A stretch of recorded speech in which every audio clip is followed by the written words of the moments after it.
안녕하십니까. 공병호 TV의 공병호입니다. 도대체 인간은 어디까지 악해질 수 있을까? 없는 죄를 상대방에게 씌우는 일은 물론이고 없는 말을 만들어서 상대를 엄해하고 그리고 아주 어려운 상황으로 내모는 그런 일들이 아주 빈번하게 일어나는 대한민국이 되었습니다.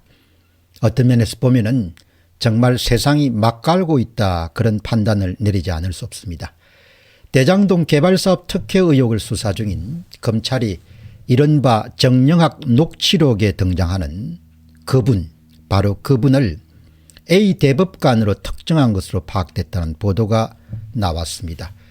원희룡 선대정책본부장은 그분을 바로 조재현 씨, 조재현 대법관으로, 조재현 대법관 하게 되면은 그런 선거 무효 소송 과정에서 아주 적극적으로 선관위를 비호하기 위해서 전거를 그렇게 감추는 데 많은 역할을 했던 분이다, 이렇게 저는 기억을 하고 있습니다. 그리고 그분이 썼던 일종의 재검표에 대한 그런 현장에 대한 보고서를 보게 되면 얼마나 심혈을 기울여서 그렇게 피고 측을 보호하려고 하는지 참 놀라웠던 그런 기억이 있습니다. 우리가 대법관 이렇게 하면 중립적인 그런 재판관 이렇게 하는데 전혀 그런 인상을 심어줄 수 없었던 그런 분이 있습니다. 이 보도를 접하는 순간 진짜 그분에게 면죄부를 주려고 하는 시도구나라는 그런 의문문이 떠올랐습니다. 물론 그것은 뭐 확인된 바는 없습니다. 그러나 세상의 대다수 사람들은 그분이 누군지 다 짐작하고도 남아 믿는데 아주 그냥 대법관을 한 명 찍어가지고 그 사람한테 전부를 그냥 덮어 씌우는 그런 모양새가 어쩜 이렇게 마녀사냥처럼 보인다, 그런 생각을 지울 수가 없습니다.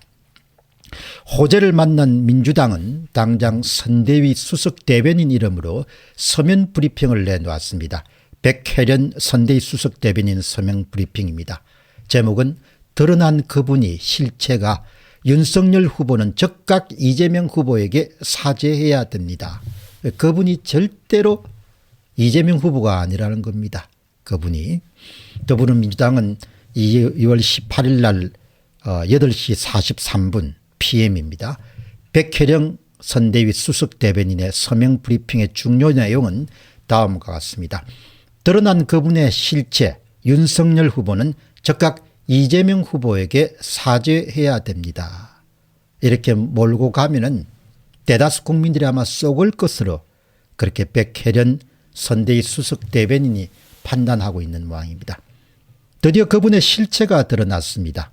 보도를 통해 대장동 천화동인 1호 실소유자는 현직 대법관 A씨로 밝혀졌습니다. 대한민국 사법부의 최고 기관의 법관인 대법관이 대장동 개발 비리 뒤에 숨은 주인이라니 경악스럽습니다. 사건의 전모가 밝혀져야 됩니다. 이제 진실이 드러났습니다.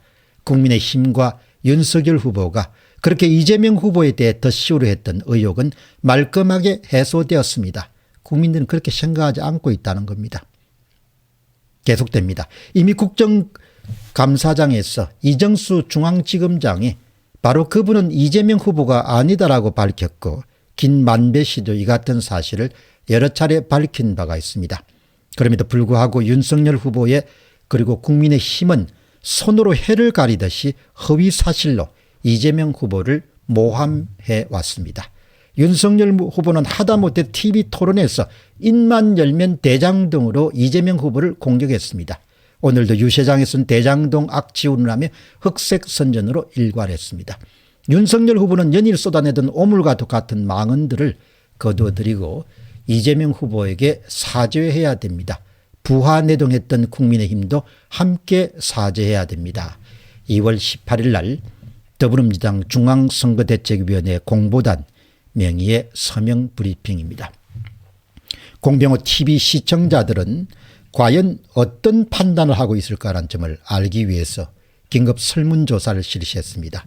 42분 정도 실시가 됐는데 설문조사의 문항은 대장동 화천대유 김만배가 언급한 그분은 현직 대법관이라는 것이 검찰 측 추정입니다. 여러분은 이 주장에 대해서 어떻게 생각하십니까? 1,900명이 투표에 참가했고 그 주장이 맞다 18%입니다. 그 주장은 어림없다. 그 주장은 틀렸다. 이렇게 하는 것이 80%입니다. 잘 모르겠다 2%입니다. 그 주장은 어림 반푼도 없다는 것이 80%입니다. 10명 가운데 8명이 의도를 갖고 이루어진 시도다 이렇게 생각하는 겁니다. 몇 분 의견을 살펴봤습니다. 유튜버 울프견님은 대법관이 무슨 힘이 있어서 대장동 사업을 할 수 있게 해줄 수 있습니까? 벽형동도 마찬가지입니다. 설계했다고 큰소리친 그 사람이 바로 그분이죠. 16명이 찬성하고 단 한 명도 반대가 없습니다. 다음은 사전투표 기영님입니다. 제가 설계했다고 말했던 사람이 바로 그분이라는 것은 IQ 2자리만 돼도 아는 사실입니다. 이렇게 이야기합니다. 작은 새님은 국민들은 바보가 아닙니다. 국민들은 바보 천치가 아닙니다. 이렇게 답합니다. 원희룡 정책본부장이 조목조목 여권의 이 같은 시도와 의도와 음모에 대한 것을 반박합니다. 정영학의 2020년 녹취록에 유동규, 2022년 녹취록에 조재현 대법관 둘 다 김만배가 이야기한 천하통일 1호 주인인 그분은 아닙니다.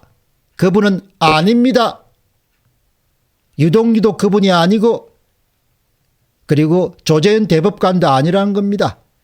진범이 나타난 것이 아니기에 바로 용의자 이재명의 혐의는 벗은 것이 아닙니다. 여기가 바로 제목입니다. 내용은 대장동 비리 사건에서 그들이 문제가 됐던 그분은 김만배가 천하동인 1호의 절반인 그분의 것이라고 한 발언에서 나온 것입니다. 엄청난 그런 개발 이익인 거죠. 절반이기 때문에. 이와 관련한 내용이 나오는 정영학의 녹취록 2조각이 오늘 언론에 공개됐습니다. 하나는 JTBC가 보도한 2020년 10월 30일 경기도 분당 노래방 녹취록입니다. 김만배가 이야기하면서 1200억이 넘는 수익을 올린 천하동인 1호 주인이 김만배가 아니라 유동규인 것을 사람들이 안다고 하는 내용입니다. 여기서 그분이란 표현은 등장하지 않습니다. 또 김만배가 나이가 적은 유동규에게 반말로 대하고 있습니다. 김만배의 그분이 유동규일 수는 없는 일입니다. 다른 하나는 한국일보가 보도한 2021년도 2월 4일 녹취록입니다. 김만배가 정영학에게 이야기하는데 내용은 조재현 현직 대법관을 지칭하면서 그분에게 50억을 만들어서 빌라를 사드리겠다고 김만배가 사는 것으로 하고 조재현 대법관 딸이 산다고 하지만 여기에서 그분은 바로 천하동인 1호 소유 여부와 관련한 그분은 아닙니다. 천하동인 1호는 1200억이 넘는 수익을 올렸는데 50억 상당의 빌라와는 전혀 차원이 다른 이야기입니다. 그러면 여전히 김만배가 이야기한 천하동인 1호의 절반을 차지하는 그분의 것이라는 그분은 아직 드러나지 않은 것입니다. 나이가 김만배보다 어린 유동규가 김만배에게 그분이 될 수 없습니다. 그리고 천하동인 1호의 절반인 700억에 비해서 10분의 1도 안 되는 50억 빌라로 이야기되는 조재현 현직 대법관이 그분일 수가 없는 것입니다. 이재명 후보가 그분이 아니라고 결론을 끼워 맞추려는 일부 언론과 민주당은 정영학 녹취록으로 천하동인 1호 절반 주인인 그분은 이재명이 아니라고 몰고 가려고 하는 것입니다. 그러나 2020년도 녹취록과 2021년도 녹취록은 아무리 굴려도 이재명 관련 의혹을 지우기에는 어림도 없습니다. 이것이 바로 지금 여러분들이 소개된 것이 원희룡 국민의힘의 선대위의 정책본부장의 주장입니다. 2020년 녹취록과 2021년도 녹취록을 아무리 잔머리를 굴려도 이재명 관련 의혹을 지우기에는 어림도 없다는 것입니다. 국민의 80% 정도가 조재현 대법관인 같다 이런 주장을 받아들이지 않습니다. 최종 결재자가 누구였나 이런 부분에 대해서 계속해서 국민의 다수가 의혹을 갖고 있다는 점입니다. 덮어도 덮어지기가 힘들 정도의 어마어마한 사건인 것은 분명합니다. 시시비비가 하루속히 밝혀지기를 바라고 또 국민들을 바보로 알고 엉뚱한 곳으로 사건을 그렇게 몰아서 그냥 은폐하려고 하는 그런 시도도 중지돼야 될 것입니다. 국민은 바보 천치가 아닙니다. 공병호 TV의 공병호였습니다. 감사합니다.